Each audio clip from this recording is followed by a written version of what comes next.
Good evening, viewers. Welcome to the Northeast News Bulletin. This is Hansraj presenting the headlines first.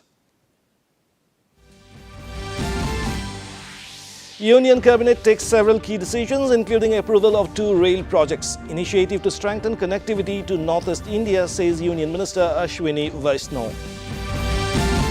Odisha and West Bengal gear up to face impact of Cyclone Dana. 20 teams of NDRF in Odisha and 17 in West Bengal deployed, says NDRF DIG.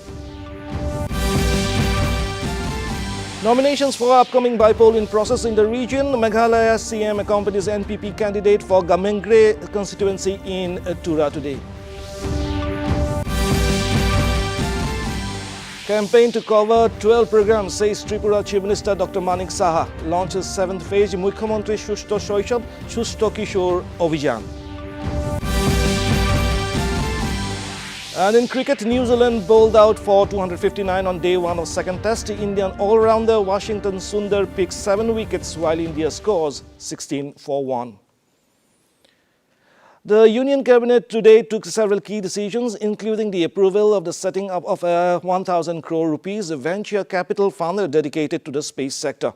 Meanwhile, briefing the media in New Delhi after the Union Cabinet meeting, Information and Broadcasting Minister Ashwini Vaishnaw said that the Cabinet Committee on Economic Affairs also approved 2 rail projects with an estimated cost of 6,798 crore rupees to provide connectivity, facilitate ease of travel and minimize logistics costs. The first project involves the doubling of the railway line from Narkatiyaganj to Raxaul, Sitamarhi and Darbhanga, as well as the Sitamarhi-Muzaffarpur section. The minister further highlighted that the project will strengthen connectivity to Northeast India and border areas, facilitating socio-economic growth. 40 के आसपास तो बड़े bridges हैं। नेपाल के border के साथ-साथ ये जो रेड कलर में दिखाई दे रहा आपको, नरकटियागंज आप देखिए, नेपाल गंडक रिवर के ऊपर वाला हिस्सा देखिए। इसमें नरकटियागंज से रेड कलर में आपको दिखाई देना चालू होगा ये कंप्लीट कॉरिडोर, नरकटियागंज, रक्सौल, सीतामढ़ी, सीतामढ़ी से नीचे आने पे मुजफ्फरपुर और ईस्ट में जाने में दरभंगा। इस पूरे प्रोजेक्ट को डबल रेलवे लाइन बनाया जाएगा और this will become like a major transport corridor. बड़ा ट्रांसपोर्ट कॉरिडोर बनेगा along the border of India and Nepal. Cyclone Dana is expected to hit the coasts of Odisha and West Bengal tonight or tomorrow morning, as per a report by the Indian Meteorological Department. The report further stated that the wind speed would be 100 to 120 kilometers per hour, with 5 districts to be severely affected by the cyclone.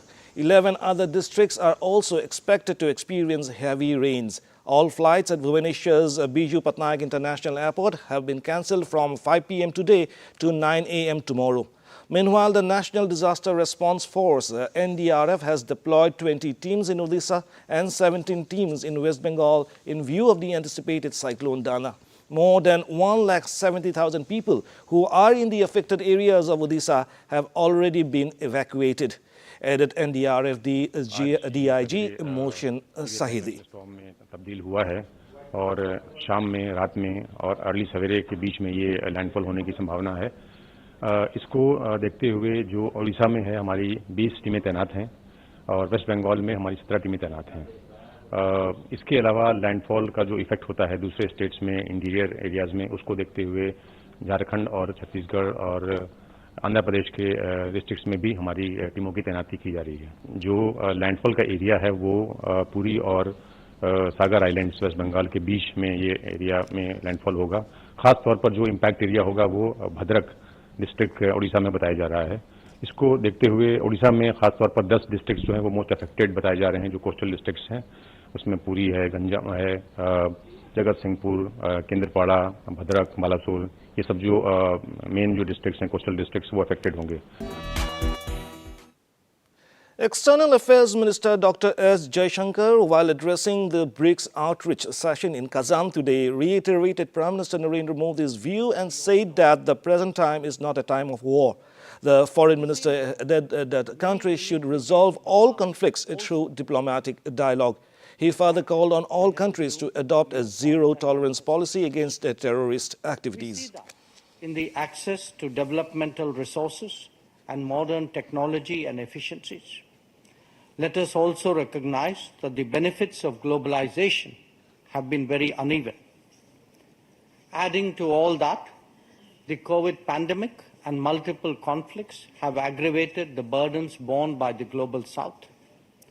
Concerns of health, food, and fuel security are particularly acute.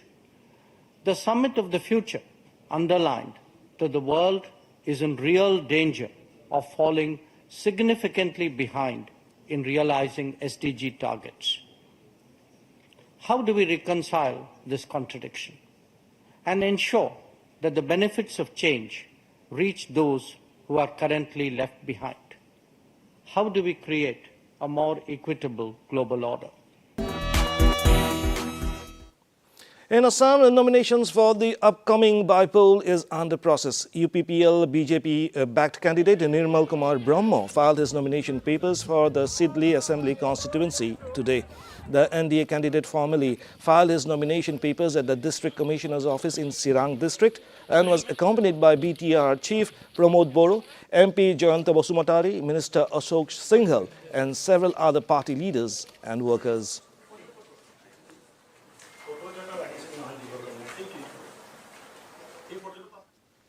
Meanwhile, ahead of the upcoming by-polls in Meghalaya, also Chief Minister Conrad Sangma accompanied NPP candidate Dr. Mehtab Chandi Sangma, who filed her nomination for the Gambegre constituency in Tura today. Taking to his X handle, Sangma urged all to support the NPP candidate.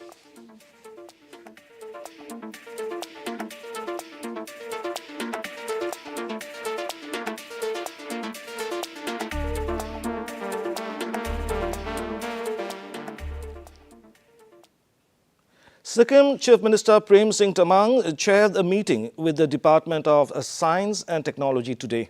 The meeting focused on two critical initiatives, including the glacial lake outburst flood or GLOF mitigation collectively in mission mode and reviving large cardamom cultivation in Sikkim. In view of the latter, Singh said that his government is engaged in in-depth worthwhile discussion on innovative strategies to significantly boost cultivation and production through varied revival techniques. Singh further added that in order to gain a comprehensive on-the-ground perspective, he will visit the concerned areas towards the end of this year. Tripura Chief Minister Dr. Manik Saha launched the state-level Mukhyamantri Shushto Shoishav Shushto Kishore Abhijan, or the Healthy Childhood, Healthy Adolescent Campaign 7.0 at Ambasa Town Hall in Dhalai district today. Addressing the health and ASHA workers and concerned stakeholders, Saha said that the campaign will cover 12 programs, including deworming and iron and folic acid supplements to ensure 100% health security for children and adolescents between age 0 to 19 years.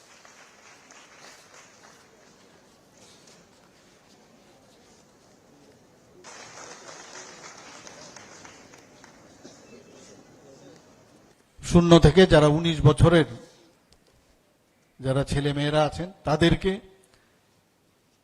যে বিভিন্ন যে সমস্যা আমাদের হয়, যেমন কৃমির সংক্রমণ, শৈশবে আমরা ডায়রিয়া আমরা নিজেরও ভুগেছি, সবাই জানে। তো সেই জায়গায় রক্ত স্বল্পতা তারপরে হয়, তো সেই থেকে বাঁচার জন্য আমাদের এই ধরনের আয়রন ফলিকল এবং কৃমিনাশক ওষুধ ইত্যাদি দেওয়া হয়। এলবেন্ডাজোন একটু আগে দেওয়া হলো। আমরা 2021 থেকে এই অনুষ্ঠান আমরা শুরু করেছিলাম এবং সেটাও সেপ্টেম্বরের 1 তারিখ থেকে আমরা শুরু করেছিলাম এবং সেটা 15 সেপ্টেম্বর পর্যন্ত সেটা চলেছিল। তো এইবারও আমরা 24 অক্টোবর থেকে 30 অক্টোবর পর্যন্ত এটা চলবে। Manipur Chief Minister N. Biren Singh today, on the occasion of the Indo-Tibetan Border Police Raising Day, forwarded his greetings to the ITBP personnel and lauded their bravery. Taking to his X-handle, he further wished them to conduct themselves with the same valor and dedication towards the nation.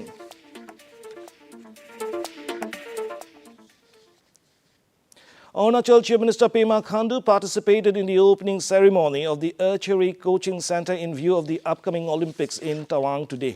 Taking to his X handle, Khandu stressed that the archery has been a proud tradition of the Monpa tribe and that he is excited to support the program. Organized by the Tawang District Archery Association, the Chief Minister urged the organization to aim to train athletes to compete at both national as well as international levels.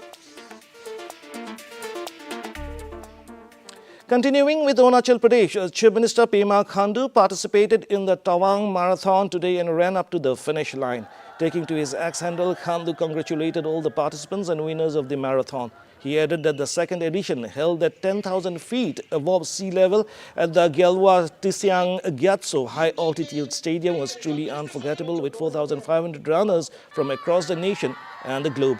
Khandu also said that the Tawang Marathon, organized by the Arunachal Pradesh government and Indian Army, promises to grow bigger and better every year. Kind of a success where the international runners are also participating.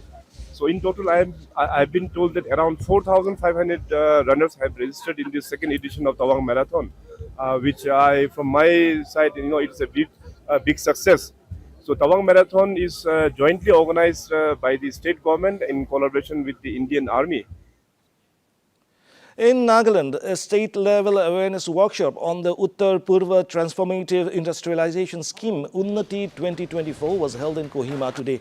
The scheme, announced by the central government, is aimed at incentivizing industrial expansion and optimizing operation, and also to lay the foundation for a vibrant economy driven by performance and innovation across the 8 northeastern states. Advisor for Industries and Commerce, Hekane Jakhalu, emphasized the scheme's role in promoting sustainable industrial growth and assured that the state will ensure its success.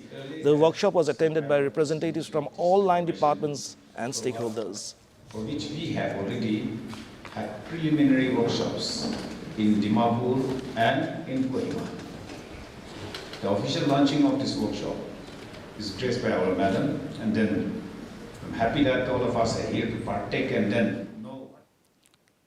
In cricket, New Zealand were all out for 259 on day 1 of the second test match. Indian all-rounder Washington Sundar picked 7 wickets to help India script a remarkable turnaround against the visitors.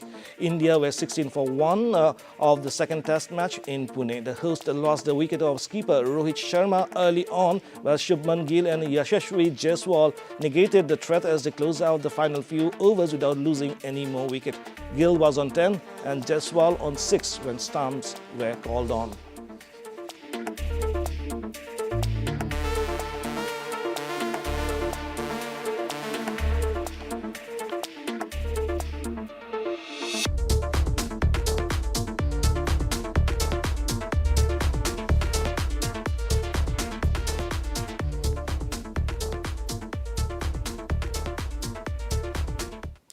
The Nagaland State Disaster Management Authority, in collaboration with the National Disaster Management Authority, conducted a statewide mega mock exercise on earthquake preparedness called the Nagaland Emergency Preparedness Exercise 2024.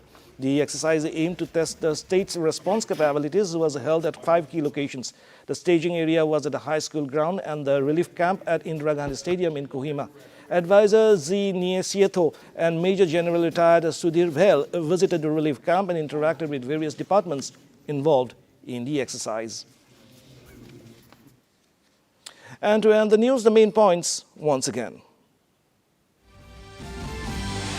Union Cabinet takes several key decisions, including approval of 2 rail projects. Initiative to strengthen connectivity to Northeast India, says Union Minister Ashwini Vaishnaw.